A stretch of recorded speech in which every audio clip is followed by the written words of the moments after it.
Jangan lupa subscribe YouTube channel Metro TV News dan jangan lupa nyalakan notifikasinya. Dan pemirsa, untuk mengetahui situasi terkini, kita telah tersambung dengan Zevanya Sarah langsung dari Mamuju, Sulawesi Barat. Zevanya, bagaimana kondisi terkini di sana?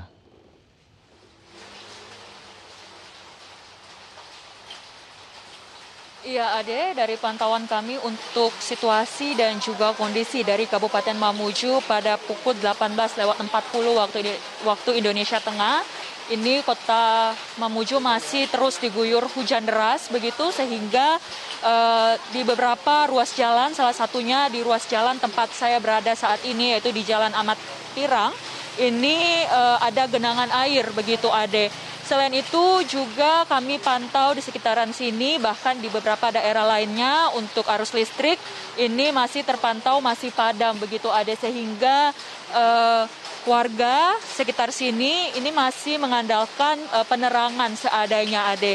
Tadi juga kami sempat memantau bagaimana jalannya proses evakuasi yang berlangsung di dua lokasi tidak jauh dari tempat saya melaporkan saat ini, di mana di lokasi pertama itu yang berada di daerah Ahmad Kirang juga begitu. Ini berhasil dievakuasi satu orang dalam keadaan meninggal dunia. Lalu tidak jauh dari lokasi pertama, ini ada juga yang berada di Jalan Walter Munginsidi di Kelurahan Binanga, Kabupaten Mamuju. Ini tim SAR dan dibantu oleh sejumlah warga berhasil mengevakuasi 5 warga yang tertimbun oleh reruntuhan bangunan. Namun dari 5 warga yang berhasil dievakuasi, 1 orang ini dievakuasi dalam keadaan yang selamat dan 4 orang lainnya ini dievakuasi dalam keadaan meninggal dunia. Adapun memang yang menjadi tantangan tersendiri bagi tim SAR maupun juga warga yang ikut serta melakukan evakuasi, yaitu di mana cuaca dari tadi memang Kota Mamuju ini terus diguyur oleh hujan deras begitu. Lalu juga tim SAR ini terkendala oleh terbatasnya alat-alat evakuasi sehingga mereka cukup sulit untuk memindahkan puing demi puing, reruntuhan demi reruntuhan dari lokasi tempat berlangsungnya evakuasi. Selain itu juga kami mendapatkan informasi bahwa warga ini juga sudah mendirikan posko secara mandiri, khususnya yang ada di dalam Kabupaten Kota Mamuju ini, di mana total ada 9 posko pengungsian. Salah satunya ini yang terletak di kantor kepolisian daerah Sulawesi Barat, begitu Ade. Ya, baik Zevanya Sarah. Kalau kita saksikan secara bersama bagaimana Anda melaporkan saat ini, situasi di sana sangat gelap, lalu juga terjadi hujan yang cukup deras. Bagaimana proses evakuasi saat ini? Apakah dihentikan sementara atau seperti apa?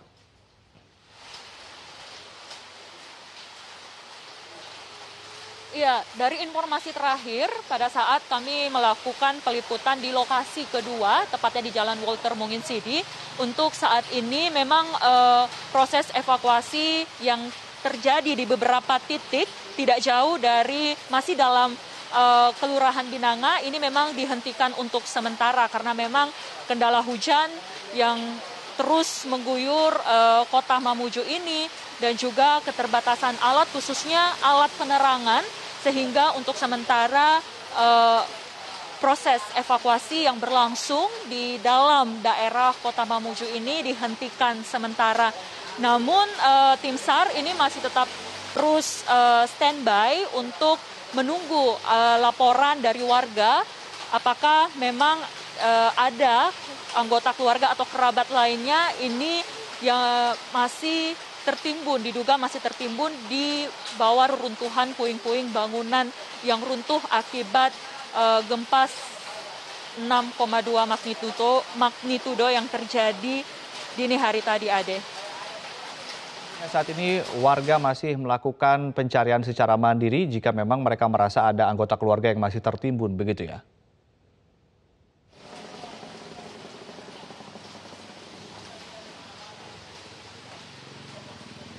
Iya Ya, Ade, namun untuk warga juga ini kami pantau bahwa aktivitas ini sudah lengang, begitu untuk evakuasi sendiri ini sudah tidak ada. Namun tim Basarnas sendiri ini akan tetap terus standby untuk mendapatkan informasi dari warga. Jika memang ada laporan, ada anggota keluarganya tertimbun atau kerabatnya tertimbun dan melaporkan ke tim SAR, maka tim SAR akan bergerak menuju ke lokasi tersebut, Ade. Zevanya, Anda dan tim bergerak dari Makassar, Sulawesi Selatan. Anda juga dulu sempat meliput juga ketika gempa dan juga bencana yang terjadi di Palu, Sulawesi Tengah. Bagaimana Anda bisa menggambarkan ketika Anda masuk ke kawasan atau ke daerah di Sulawesi Barat ini, semasif apa dampak dari gempa yang melanda ini?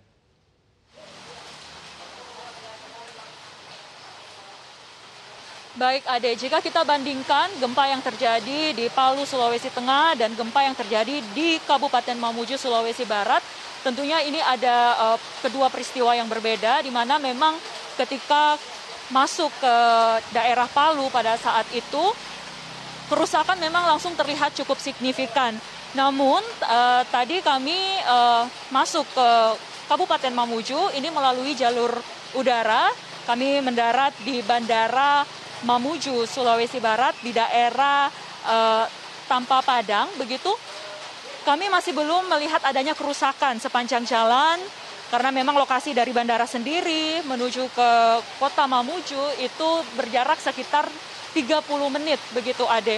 Dalam perjalanan ini kami belum melihat adanya kerusakan yang begitu signifikan, berbeda ketika kami memasuki kota Palu pada bulan September tahun 2018 yang lalu, di mana ketika kami masuk ke Palu itu kerusakan terjadi terlihat begitu signifikan, lalu ada juga aktivitas penjarahan, Ade. Namun berbeda dengan yang ada di Sulawesi Barat, kota Mamuju, Sulawesi Barat ini, di mana ketika kami memasuki wilayah tersebut yang ada memang adalah pengungsian yang didirikan secara mandiri oleh warga, khususnya di daerah perbatasan antara kota Mamuju dengan Tampa Padang ini. Untuk Tampa Padang sendiri memang ini terletak di atas ketinggian, dataran tinggi, begitu sehingga warga merasa cukup aman jika berada di daerah ketinggian. Lalu ketika kami memasuki kota Mamuju, ini ada juga antrian di salah satu pom bensin yang ada di perbatasan Mamuju seperti itu, di mana pom bensin itu sudah mulai dipadati oleh warga karena untuk penerangan ini mereka masih mengandalkan genset yang menggunakan solar, sehingga untuk solar dan juga BBM ini cukup menjadi barang yang cukup langka di kota Mamuju, Sulawesi Barat ini. Selain itu untuk kerusakan juga dari informasi yang kami dapatkan dari warga, ini kerusakannya cukup merata, namun hanya beberapa bangunan saja yang runtuh, begitu, Ade. Tidak langsung berderet kerusakannya, begitu, Ade. Baik, Zevanya, apakah Anda mendapatkan informasi akan ada upaya untuk mengembalikan atau untuk memperbaiki fasilitas penerangan di sana? Ya, untuk saat ini kami belum mendapatkan informasi lebih lanjut, Ade, karena memang untuk mengakses informasi itu menjadi salah satu kendala kami di sini karena susahnya akses komunikasi, begitu, menggunakan telepon seluler maupun internet, begitu, sehingga untuk akses ke beberapa instansi terkait penting lainnya dalam hal penanggulangan bencana ini kami belum mendapatkan akses ke situ, sehingga kami pun juga masih terus memantau, begitu, bagaimana kondisi dan juga situasi kota Mamuju hingga sampai saat ini, Ade. Terima kasih Zevanya Sarah untuk sementara. Nanti kita akan update lagi informasi dari Anda tentunya.